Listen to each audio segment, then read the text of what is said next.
जब अनेक अनेक वर्ष व्यतीत हो गए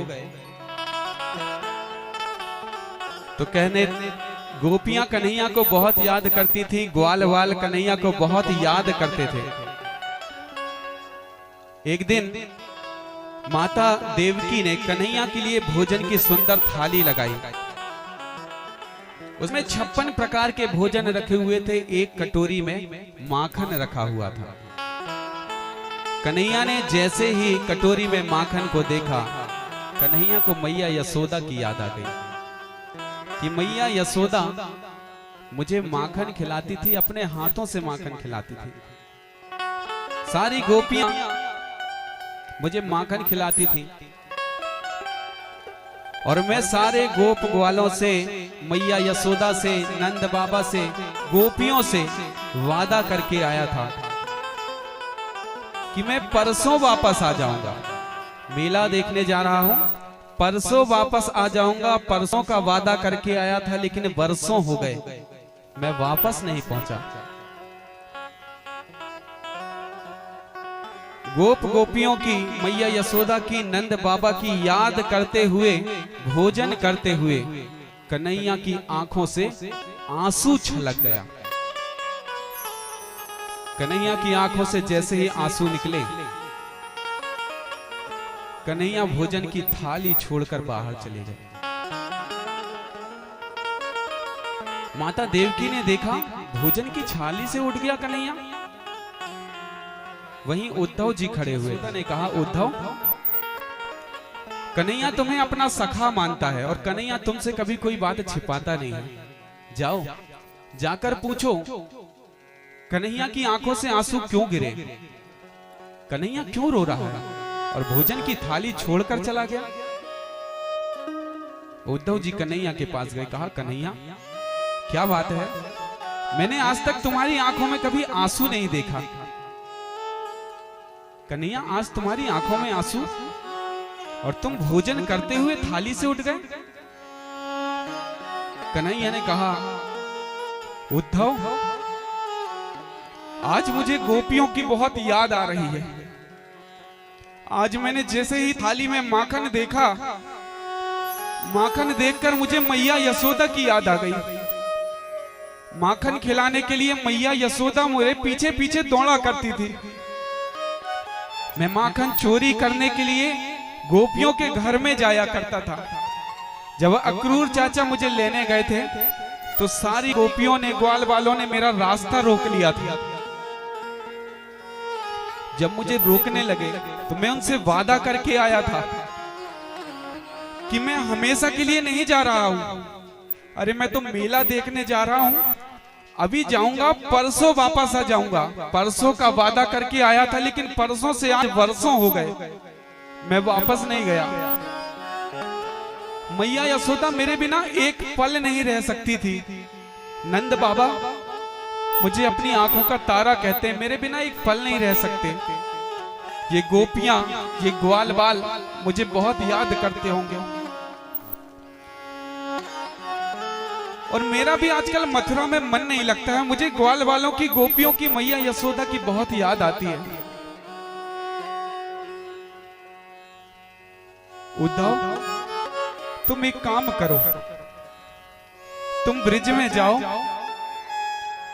और ब्रिज में जाकर मैया यशोदा से मिलना, नंद बाबा से मिलना, मेरी कुशलता का उन्हें समाचार देना। और ब्रज की जितनी भी गोपियां हैं, गोप हैं, मेरे विरह में पागल हुए जा रहे होंगे। ब्रज की गोपियां मुझे देखे बिना एक पल नहीं रह सकती हैं। वो बरसों से कैसे रह रही होंगी। कन्हैया ने एक पत्र लिखा और कहा, उद्धव, जाओ ये पत्र ले जाकर गोपियों को ब्रज में देना, मेरी कुशलता का उन्हें समाचार सुनाना। उद्धव पत्र लेकर जाने लगे। कन्हैया ने कहा, एक काम करो, तुम ये मेरा पीतांबर लेकर जाओ। गोपियां जैसे ही पीतांबर देखेंगी तो समझ जाएंगी कि ये इन्हें कृष्ण ने भेजा है, पहचान जाएंगे। आज उद्धव जी अपने रथ में बैठ के कन्हैया की पीतांबरी कंधे में डालकर ब्रज में पहुंच गए। जैसे ही ग्वाल बालों ने रथ को आते हुए दूर से देखा, रथ में एक ध्वजा लगी हुई थी। जैसे ही ग्वाल बालों ने देखा तो चिल्लाने लगे, अरे अपना कन्हैया आ गया, अरे अपना कन्हैया आ गया, देखो कन्हैया वर्षों के बाद लौटा है, अरे कन्हैया का रथ आ रहा है, जिस रथ में कन्हैया बैठ कर गया था वह रथ वापस आ रहा है, अरे चलो हमारे वर्षों के बिछड़े यार कन्हैया से जाकर मिलेंगे। वहीं उनका एक मित्र था मधुमंगल। मधुमंगल कहने लगा, हमें इतने दिनों से छोड़कर गया था, उसे हमारी अब याद आई है, अब मैं उससे मिलने नहीं जाऊंगा, उसकी अटकी होगी तो वो मुझसे मिलने के लिए यहीं आएगा, तुम सब जाओ मैं नहीं जाऊंगा। सारे ग्वाल बालों ने दौड़ लगा दी। मधुमंगल ने देखा कि सारे ग्वाल वाले जा रहे हैं, अरे रूट ना मनाना तो बाद में हो जाएगा, रूट तो बाद में लूंगा, लेकिन आज मेरे बचपन का यार मेरा मित्र कन्हैया आ रहा है, मैं बाद में रूठ लूंगा, पहले जाकर कन्हैया के दर्शन करूंगा। मधुमंगल ने भी दौड़ लगा दी। सारे ग्वाल वालों ने आज रथ को घेर लिया, हमारा कन्हैया आया है, हमारा कन्हैया आया है। रथ आकर रुका, सबने सोचा अब हमारा कन्हैया रथ से नीचे उतरेगा, और जैसे ही रथ के पर्दे को खोल कर देखा तो रथ में कन्हैया नहीं, कन्हैया के सखा उद्धव जी बैठे हुए थे। उद्धव जी रथ से नीचे उतरे। ग्वाल वालों ने देखा कन्हैया आज भी नहीं आया। उद्धव जी ने पूछा, नंद बाबा का महल कहां पर है? कहा आप कौन हो?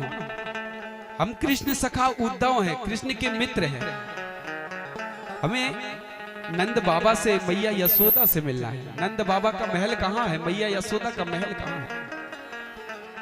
ग्वाल वालों ने कहा, एक सीधा सा रास्ता हम तुम्हें बताते हैं। ये जो जल का नाला बह रहा है ना, तुम इस नाले के किनारे किनारे चले जाओ, सीधे नंद बाबा के महल में पहुंच जाओगे। कहा, नाले के किनारे किनारे नंद बाबा के महल में? बोले हाँ, ये कोई साधारण जल नहीं है, लाखों गैये, लाखों ग्वाल, मैया यशोदा, राधा रानी, नंद बाबा, उपनंद जी इत्यादि जो कृष्ण के विरह में रोते हैं ना, तो उनकी आंखों से इतना अश्रुपात होता है, उनकी आंखों का पनारा ये बह रहा है। ये कोई साधारण जल नहीं है। मैया यशोदा के, नंद बाबा के, गोपियों के, हजारों लाखों गैयों के आंसू से बना हुआ ये पनारा है। तुम इसके किनारे किनारे चले जाओ, मैया यशोदा के, नंद बाबा के महल में पहुंच जाओगे। आज उस नाले के किनारे किनारे उद्धव जी नंद महल में प्रवेश कर गए, जहां नंद बाबा एक खटिया में लेटे हुए थे, एक पालना लगा हुआ था। मैया यशोदा के एक हाथ में पालने की डोरी थी और एक हाथ में माखन रोटी थी। मैया यशोदा पालना को झुला रही थी कि मेरा लाल उठेगा तब मैं उसे ये माखन और रोटी खिलाऊंगी। उद्धव जी पहुंचे, नंद बाबा के चरण छुए। बाबा, कृष्ण सखा उद्धव का आपको प्रणाम है। ऐसा लगा जैसे नंद बाबा कई वर्षों के बाद समाधि से जागे हो। कहा, कृष्ण सखा उद्धव आओ बैठो। बिठाया। जैसे ही बातों का स्वर यशोदा मैया के कान में पड़ा, मैया यशोदा बोल भी, कौन है, कौन आया है? देखते नहीं हो मेरा लाला सो रहा है, धीरे बोलो, लाला जाग जाएगा। लाला जाग गया तो रोने लगेगा, धीरे बोलो, आवाज मत करो। नंद बाबा ने कहा, अरे पगली, ये कृष्ण सखा उद्धव आए हुए हैं। कहा, कृष्ण सखा उद्धव? हाँ, कृष्ण सखा उद्धव, लाला पालने में नहीं है। मैया यशोदा कन्हैया बचपन में जिस गुड्डे से खेला करते थे, उस गुड्डे को पालने में लिटाकर पालना झुला रही है। मेरा लाला सो रहे हो है, मेरा लाला सो रहे हो है। अरे पगली, लाला पालने में नहीं है, लाला तो हमें छोड़कर मथुरा चलो गए हो। अब लाला ब्रिज में नहीं है, तू तो लाला जो बचपन में गुड्डे से खेलता था उस गुड्डे को झुला रही है। लाला हम सबको छोड़कर चला गया है, लाला यहाँ ब्रिज में नहीं है। मैया यशोदा रोने लगी, अरे कृष्ण सखा, अरे अक्रूर आ गया क्या? अरे एक बार तो मेरे लाला को लेके चला गया, अब क्या लेने आया है? नंद बाबा ने कहा, ये अक्रूर नहीं, कृष्ण सखा उद्धव आए हुए हैं। अच्छा उद्धव जी आए, उद्धव जी बैठो, अभी पानी लेकर आती हूँ। मैया यशोदा पानी लेकर आई और कहते हैं जब कन्हैया और बलराम जी गाय चराकर आते थे तो मैया यशोदा मीड़ मीड़ के दबा दबा के घोंटू घोंटू तक, घुटने घुटने तक कृष्ण और बलराम के चरण दबा दबा के घुटने घुटने तक उनके चरण धुलाती थी। जल लेकर आई, उद्धव मैं आपके चरण धो लेती हूँ। उद्धव जी ने कहा, अरे आप मैया हो, हम आपके बेटे के समान हैं, आप मैया हो, आप हमारे चरण कैसे धोएंगे? नंद बाबा ने कहा, उद्धव धो लेने दो, मैंने आज तक यशोदा को किसी बात के लिए मना नहीं किया। जब से कन्हैया गया है तब से उदास बैठी रहती है, इस पालने को, खाली पालने को झुलाते रहती है। धो लेने दो, अगर आज मना कर दिया तो पता नहीं कौन सी बात यशोदा को बुरी लग जाए। तो कहते हैं मैया यशोदा ने उद्धव जी के घुटने घुटने कर दबा दबा कर चरण धुलाए। मैया यशोदा उद्धव जी से पूछती है, उद्धव मथुरा में सब ठीक तो है, सब कुशल तो है? हाँ मैया, मथुरा में सब कुशल है, सब ठीक है। वसुदेव जी ठीक है? हाँ मैया, वसुदेव जी ठीक है। देवकी बहन ठीक है? हाँ मैया, देवकी बहन भी ठीक है। महाराज उग्रसेन ठीक है? हाँ मैया, महाराज उग्रसेन भी ठीक है। सारे मथुरावासी कुशल हैं? हाँ कुशल है। और अंत में भरे हुए गले से पूछा, हमारा लाला ठीक तो है? हमारा लाला कैसा है? परसों आ जाऊंगा कह के गया था, लेकिन बरसों हो गए, अभी तक लाला लौट कर नहीं आया। उद्धव, लाला कभी इस बूढ़ी नंद यशोदा को याद करता है कि नहीं करता है? उद्धव जी कहते हैं, हाँ भैया, वो आपको रोज याद करते हैं, नित्य। हाँ मैया, हाँ बाबा, हाँ मैया, हाँ बाबा करके रोज आपको याद करते हैं। वो भी आपके विरह में ऐसे ही रोते हैं।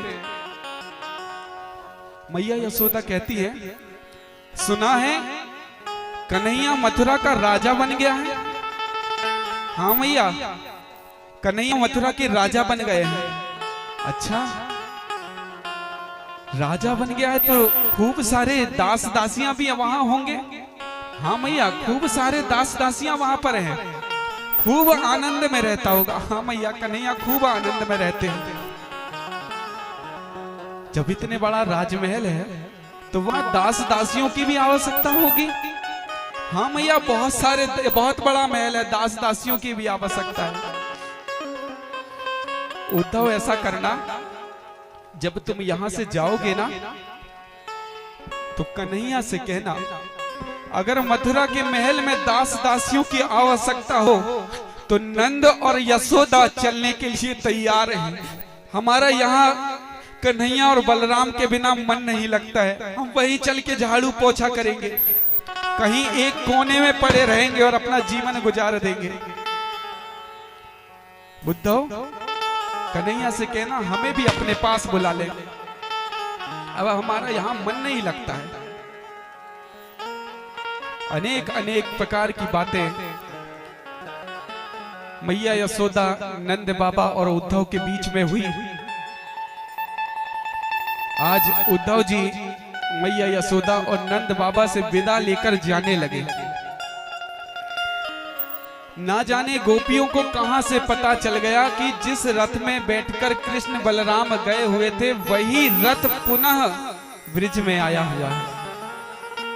आज सारी गोपियां सोचने लगी जिस रथ में कन्हैया गए थे वही रथ वापस आया है, शायद हमारा कन्हैया वापस आ गया होगा। सारी गोपियां इकट्ठी हो गई, उद्धव जी को घेर लिया, कहा हमारा कन्हैया आया है। उद्धव जी ने कहा कन्हैया नहीं आए, कन्हैया ने मुझे भेजा है, एक पत्र लिखा है, कहा है ये पत्र ले जाकर गोपियों को दे देना, तुम्हारे लिए पत्र लिखा है, ये पत्र लो। जैसे ही उस पत्र को गोपियों के हाथ में दिया, गोपियों ने उस पत्र के टुकड़े टुकड़े कर दिए और सारे अपने शरीर के ऊपर डालने लगे। उद्धव जी ने देखा वर्षों से कन्हैया बिछड़े हैं और पत्र लिखा, उस पत्र को गोपियों ने फाड़ दिया। कहा अरे वो कन्हैया का संदेश था, कहा कन्हैया का संदेश,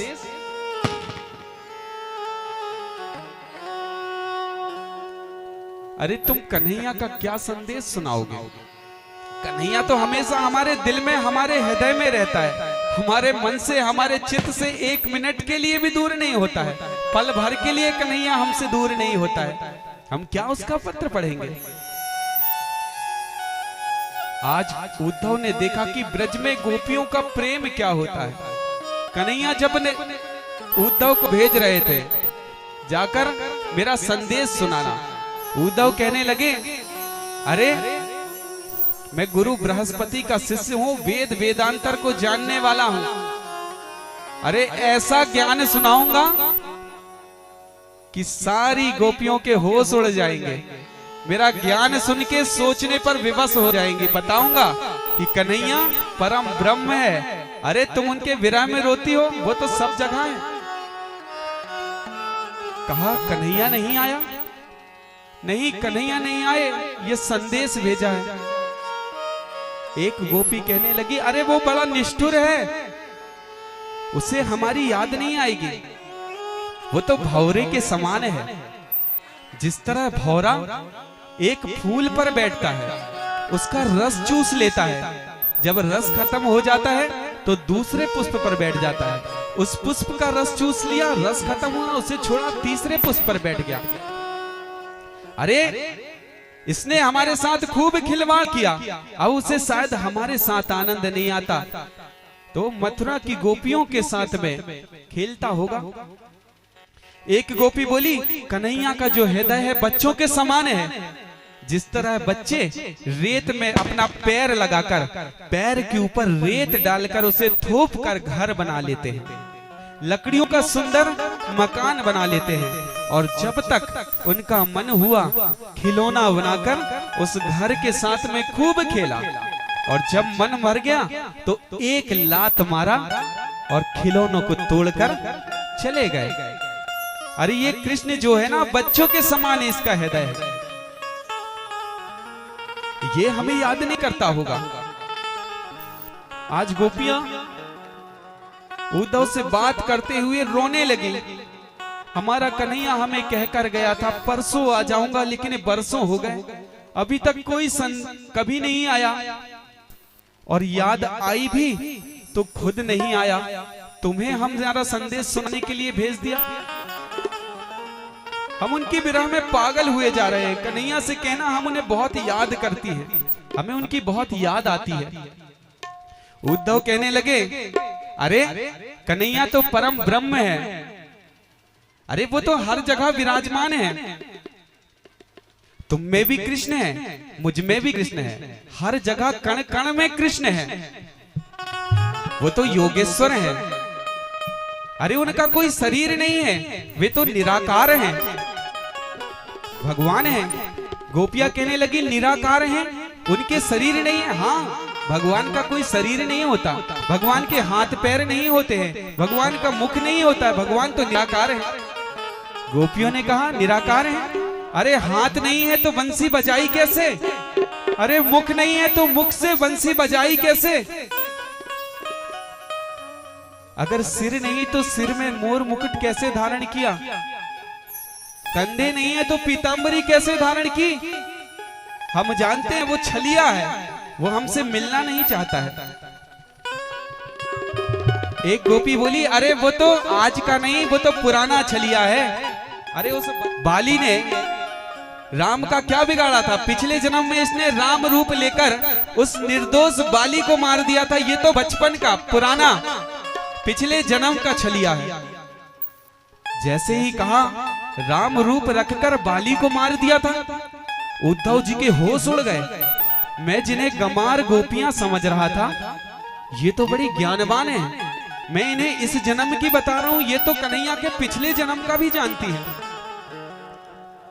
आज जो गोपियों ने उद्धव जी को ज्ञान दिया, तो उद्धव जी का सारा ज्ञान, चालू रहने दो अभी, उद्धव जी का सारा ज्ञान धरा की धरा रह गया। और कहते हैं जिस जगह में उद्धव जी ने गोपियों को ज्ञान दिया था और गोपियों ने जब उद्धव जी को ज्ञान दिया, तो उद्धव जी का सारा ज्ञान धरा की धरा रह गया। वृंदावन में वहां पर उस दिन से एक अलग मोहल्ला बन गया, जिसका नाम है ज्ञान गूदड़ी मोहल्ला, जिसे कहते हैं। आज उद्धव जी ने कहा, मैं राधा जी का दर्शन करना चाहता हूं। कन्हैया हर समय राधा राधा कहते रहते हैं, राधा राधा रटते रहते हैं। मैं जानना चाहता हूं राधा कौन है, राधा कैसी है। गोपियों ने कहा, तुम राधा जी से नहीं मिल सकते। बोले क्यों नहीं मिल सकता? गोपियों ने कहा, राधा जी इस अवस्था में नहीं है कि वे तुम्हें मिल पाए, तुमसे बात कर पाए। जब से कन्हैया गए हैं तब से राधा जी अचेत अवस्था में पड़ी हुई है।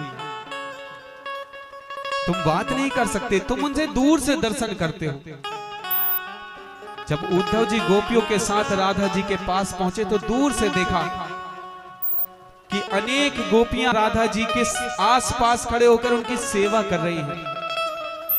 जितनी भी काली वस्तुएं थी, सारी काली वस्तुओं को राधा जी के आसपास से हटा दिया गया। यहां तक कि राधा जी अगर कोई काली कोयल, काला कौआ देख लेती तो कृष्ण जी की याद में उनकी विरह में रोने लगती थी। सारी काली वस्तुएं राधा जी के पास से हटा दी गई थी। उद्धव जी ने देखा ऐसा प्रेम, मैं जिन्हें गमार गोपी समझकर आया हुआ था, इन गमार गोपियों को तो सारा ज्ञान है, और ऐसा प्रेम जो मुझे वृंदावन में इन गोपियों के पास देखने को मिला, ऐसा प्रेम मैंने इस संसार में कभी नहीं देखा। मैं आया था गोपियों को ज्ञान देने, लेकिन गोपियों का ज्ञान सुनकर आज मेरा सारा का सारा ज्ञान धरा की धरा रह गया। कहते हैं उद्धव जी एक दिन के लिए आए थे कि एक दिन में सारी गोपियों को, ग्वाल वालों को, नंद बाबा यशोदा मैया को समझाऊंगा, ज्ञान दूंगा और समझा के एक दिन में वापस आ जाऊंगा। लेकिन ग्वाल वालों से, मैया यशोदा से, गोपियों से मिलते मिलते, बातचीत, ब्रज का प्रेम देखते देखते उद्धव जी को 6 महीने वृंदावन में लग गए। 6 महीने बाद उद्धव जी मथुरा पहुंचे, और जैसे ही मथुरा पूछे तो कन्हैया को गाली देने लगे। अरे कन्हैया, तुम बड़े निष्ठुर हो, तुम्हारा हृदय पत्थर का है। गोपियां तुम्हें इतना प्रेम करती हैं और तुम उन गोपियों को छोड़कर आ गए। अरे ब्रज की गोपियां तुम्हें बहुत गाली देती हैं। कन्हैया मुस्कुराने लगे। अरे जब मैं वृंदावन में ब्रिज में रहता था तो गोपियां मुझे बहुत गालियां देती थी। बहुत दिनों से मैंने गालियां नहीं सुनी थी, उसी गाली को सुनने के लिए मैंने तुम्हें ब्रिज में भेजा था। अब सुनाओ किस किस गोपी ने कौन कौन सी गालियां मुझे दी है। मेरे कान गोपियों की गाली सुनने के लिए तरस रहे थे।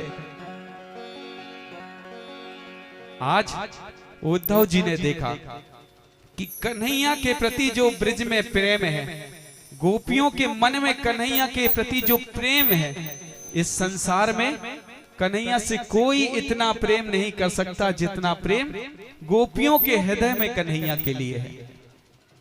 आज सारा संदेश आकर कन्हैया को सुनाया। अब कहा? उद्धव जी कहते हैं कन्हैया नहीं आ रहे तो वृंदावन से मथुरा कितनी दूर है? 7-8 किलोमीटर की दूरी में है। अरे तुम जाकर एक दिन जाके मिलके आ सकती हो। गोपियों ने कहा जब हमारे प्रियतम को हमारी याद नहीं आती है, अगर हमारे बिना ही प्रीतम की खुशी है तो हम अपने प्रीतम से मिलने के लिए भले विरह सह लेंगे, लेकिन अपने प्रीतम से मिलने के लिए नहीं जाएंगे जब तक हमारे प्रीतम की खुद इच्छा ना हो हमसे मिलने की। आज सारी बातें आकर उद्धव जी ने कन्हैया को सुनाया।